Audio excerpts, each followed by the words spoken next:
എൻ്റെ പേര് ജെജിൽ, സ്ഥലം എരമലൂരിൽ നിന്ന് വരുന്നു. എനിക്ക് കിട്ടിയ ഏറ്റവും വലിയൊരു സാക്ഷ്യം പറയാൻ വേണ്ടിയാണ് ഞാൻ വന്നിരിക്കുന്നത്. ഇതെൻ്റെ ജീവിത പങ്കാളി ആൻസി വി എ. കഴിഞ്ഞ 2018 ഞാനിവിടെ വന്ന് ഉടമ്പടി എടുക്കുന്നത്. ഒത്തിരി ദൈവാനുഭവങ്ങൾ എനിക്കുണ്ടായിട്ടുണ്ട്. അതിൽ ഏറ്റവും വലിയൊരു സാക്ഷ്യം പറയാനാണ് ഇപ്പോൾ വന്നിരിക്കുന്നത്. കഴിഞ്ഞ 2023 ഒക്ടോബർ മാസത്തിൽ ഇവിടെ വന്ന് ഉടമ്പടി ധ്യാനങ്ങൾ കൂടിയുണ്ടായി. അപ്പോൾ ഓരോ ഞായറാഴ്ചകളിലും ഞാനിവിടെ വന്ന് ധ്യാനങ്ങൾ കൂടാറുണ്ട്. അപ്പോൾ വിവാഹത്തിന് വേണ്ടി ഒരുങ്ങുന്ന ആ ഒരു നിമിഷങ്ങളായിരുന്നു. അപ്പോൾ ബഹുമാനപ്പെട്ട ജോസഫ് അച്ഛൻ്റെ ടോക്കുകൾ എനിക്ക് ഒത്തിരി ഒരു ദൈവിക അനുഭവം തന്നെ ലഭിക്കുകയുണ്ടായി. കാര്യം അച്ഛൻ ഇതിൽ പറയുണ്ടായി, നമ്മൾ ഏതൊരു കാര്യവും നമുക്ക് നേടണമെങ്കിൽ അത് പ്രാർത്ഥിച്ച് മേടിക്കണം.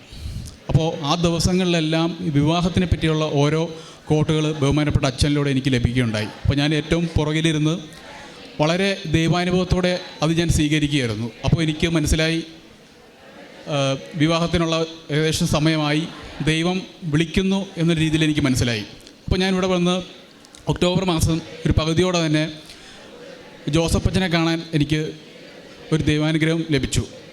അപ്പോൾ അച്ഛനെ കണ്ടപ്പോൾ തന്നെ പറഞ്ഞു, അച്ഛനൊരു ഡേറ്റ് പറഞ്ഞു, ഒരു 41 ദിവസത്തിനുള്ളിൽ വിവാഹത്തിനുള്ള ഒരു പ്രപ്പോസൽ വരാനുള്ള ഒരു ഇത് കാണുന്നുണ്ടെന്ന്.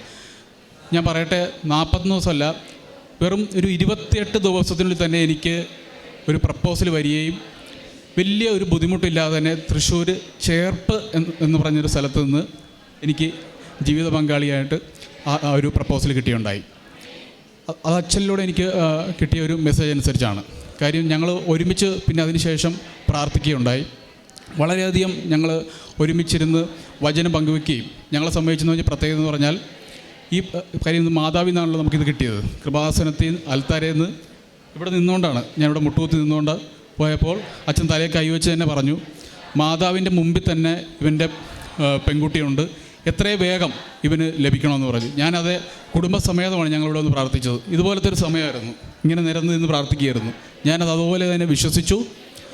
മെയ് 1-ാം തീയതി, ഈ 2024 മെയ് 1-ന് ഞങ്ങൾക്ക് ചേർത്തല മുട്ടത്ത് പള്ളി വെച്ച് ഞങ്ങൾക്ക് വിവാഹം കഴിക്കാൻ ദൈവം സഹായിച്ചു. അതിൻ്റെ ഒപ്പം ഒരു സാക്ഷ്യം കൂടിയുണ്ട്. ആളും മറ്റേ ഉടമ്പടിയിലും ഇതിലെല്ലാം നല്ല വിശ്വസിക്കുന്നൊരു ഇതാണ്. അപ്പോൾ ആൾക്കൊരു ഡ്രൈവിംഗ് ടെസ്റ്റിൻ്റെ ഒരു ഇതുണ്ടായിരുന്നു. അപ്പോൾ ആൾക്ക് വലിയ കോൺഫിഡൻ്റ് ഇല്ലായിരുന്നു. അതെങ്ങനെ കാര്യം നിങ്ങൾക്കറിയാം, ഡ്രൈവിംഗ് ടെസ്റ്റിൽ നമുക്ക് എത്രമാത്രം കാര്യം ഉടമ്പടിയുടെ ഒരു കണ്ടൻറ്റ് തന്നെയാണ്. ഞാൻ ഉടമ്പടിയുടെ എല്ലാ ക്ലാസ്സുകളും കേൾക്കുന്ന ഒരാളാണ്. പ്രത്യേകം ഇവിടുത്തെ ഒരു ഇതായിട്ട്, not by merit but by grace, നമ്മുടെ കഴിവുകൊണ്ടല്ല, ദൈവത്തിൻ്റെ കൃപയാലാണ് എല്ലാം സാധിക്കുന്നത്. അപ്പോൾ എത്രമാത്രം നമുക്ക് കഴിവുണ്ടെന്ന് പറഞ്ഞാലും ഒരു സെക്കൻഡ് മതി. അപ്പോൾ ഉടമ്പടി തൈലം എൻ്റെ ജീവിത പങ്കാളി ഡ്രൈവിംഗ് ടെസ്റ്റിൻ്റെ സമയത്ത് അത് നെറ്റിയിലും ഒക്കെ പുരട്ടിപ്പോയതിൻ്റെ ഫലമായി വളരെ അത്ഭുതമായി ആ ടെസ്റ്റ് പാസ്സാകാൻ വേണ്ടി അദ്ദേഹത്തിന് സാധിച്ചു. പിന്നെ ഞങ്ങൾക്ക് ഒരുമിച്ച് നിന്നുള്ള ദൈവ വചനം ഞങ്ങൾ വായിക്കുന്നുണ്ട്.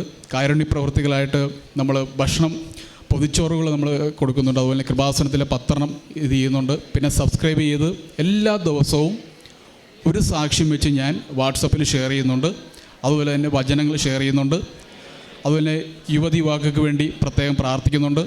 ഒത്തിരി അതുപോലെ തന്നെ നമുക്കൊണ്ട് ചെയ്യാൻ പറ്റുന്ന എല്ലാ കാര്യങ്ങളും ഞാൻ ഏകദേശം കൃപാസനത്തിൽ 2015 മുതൽ, ഒരു സെപ്റ്റംബർ 1-ാം തീയതിയാണ് ഞാനിവിടെ വന്നു തുടങ്ങിയത്. 2015 മുതൽ ഈ 2024 നമുക്ക് 11-ാം തീയതി വരെ ഞാൻ കൃപാസനത്തിൽ സ്ഥിരം ഒരു പ്രാർത്ഥനക്കാരനാണ്. ഇതാണ് എനിക്ക് കിട്ടിയ ഏറ്റവും വലിയൊരു സാക്ഷ്യാനുഭവം. കരങ്ങളടിച്ച് നമുക്ക് ദൈവത്തിൻ്റെ നാമം മഹത്വപ്പെടുത്താം. ജിജിൽ എത്ര നാളായിട്ട് വിവാഹത്തിന് വേണ്ടി പരിശ്രമിക്കുന്നുണ്ടായിരുന്നു, ആ നടക്കാൻ വേണ്ടിയിട്ട്? എത്ര നാളായിട്ട്, എത്ര വർഷമായിട്ട്? ഈ സാക്ഷ്യത്തിൽ നിന്ന് വ്യക്തമാണ്, ബഹുമാനപ്പെട്ട VP ജോസഫ് അച്ഛനെ കണ്ട് വിവാഹ തടസ്സം മാറുന്നതിന് വേണ്ടിയിട്ട് പ്രാർത്ഥിച്ചപ്പോൾ ബഹുമാനപ്പെട്ട അച്ഛൻ പറഞ്ഞത് 41 ദിവസത്തിനുള്ളിൽ നിനക്ക് ആ വിവാഹത്തിനുള്ള ആ ഓപ്പണിംഗ് കിട്ടുമെന്ന് പറഞ്ഞായിരുന്നു. 28 ദിവസത്തിനുള്ളിൽ തന്നെ ജീവിത പങ്കാളി കണ്ടെത്തുകയും, ഇപ്പോൾ ജീവിത പങ്കാളിയുമായിട്ടാണ് നമ്മുടെ കൃപാസനത്തിലെ അൾത്താരയിൽ വന്ന് സാക്ഷ്യം നമ്മളുമായിട്ട് പങ്കുവയ്ക്കുന്നത്. 1 കൊല്ലത്തോളം വിവാഹ ആലോചനകൾ നടക്കുന്നുണ്ടായിരുന്നു, ഒന്നും ശരിയായില്ലെന്നാണ്. ഇപ്പോൾ ഈ മകന് 31 വയസ്സുണ്ട്. നമുക്കറിയാം, കൃപാസനത്തിലെ അൾത്താരയിൽ പരിശുദ്ധ ദൈവമാതാവിൻ്റെ പ്രത്യക്ഷീകരണം എന്ന് പറയുന്നത് സമയഘടികാരം നെഞ്ചിൽ ചാർത്തിയാണ് ദൈവമാതാവ് ഈ അൾത്താരയിൽ പ്രത്യക്ഷയാകുന്നത്. അതുകൊണ്ട് തന്നെ ദൈവമാതാവിന് സമയത്തിൻ്റെ മേലെ മധ്യസ്ഥ സ്വാധീനമുണ്ട്. അതുകൊണ്ടാണ് ബഹുമാനപ്പെട്ട വി പി ജോസഫ് അച്ഛൻ 41 ദിവസത്തിനുള്ളിൽ നടക്കുമെന്ന് പറഞ്ഞ വിഷയം 28 ദിവസം തന്നെ ഈ ജീവിത പങ്കാളിയെ കണ്ടെത്താനും വിവാഹം നടക്കുകയും കുടുംബസമേതം വന്ന് ഇപ്പോൾ ഈ മകൻ പറഞ്ഞതുപോലെ തന്നെ അതായത് ഞങ്ങൾ വചനം പങ്കുവെച്ച് വചനത്തിലാണ് പ്രാർത്ഥനയോട് കൂടിയിട്ടാണ് കുടുംബജീവിതം ഞങ്ങളുടെ മുമ്പോട്ട് പോകുന്നത്. വലിയൊരു സാക്ഷ്യമാണ്. ഒപ്പം തന്നെ ചെറുതും വലുതുമായിട്ടുള്ള ഒത്തിരി അനുഗ്രഹങ്ങളാണ് മരിയൻ ഉടമ്പടി വഴിയായിട്ട് കുടുംബത്തിൽ ലഭിച്ചത്. എല്ലാത്തിനും ഒരിക്കൽ കൂടി കരങ്ങളടിച്ച് നമുക്ക് ദൈവമാതാവിനെയും ദൈവപിതാവിനെയും മഹത്വപ്പെടുത്താം. അത്യപൂർവ ദൈവാനുഭവങ്ങൾ ഇനി നിങ്ങൾക്കും സ്വന്തം. ഈ യൂട്യൂബ് ചാനൽ ഇതുവരെ സബ്സ്ക്രൈബ് ചെയ്തിട്ടില്ലെങ്കിൽ ഇപ്പോൾ തന്നെ സബ്സ്ക്രൈബ് ചെയ്യുക. ഈ വീഡിയോ ഇപ്പോൾ തന്നെ നിങ്ങളുടെ സുഹൃത്തുക്കൾക്ക് ഷെയർ ചെയ്തുകൊണ്ട് കർത്താവിൻ്റെ പ്രേക്ഷിതരാകുക.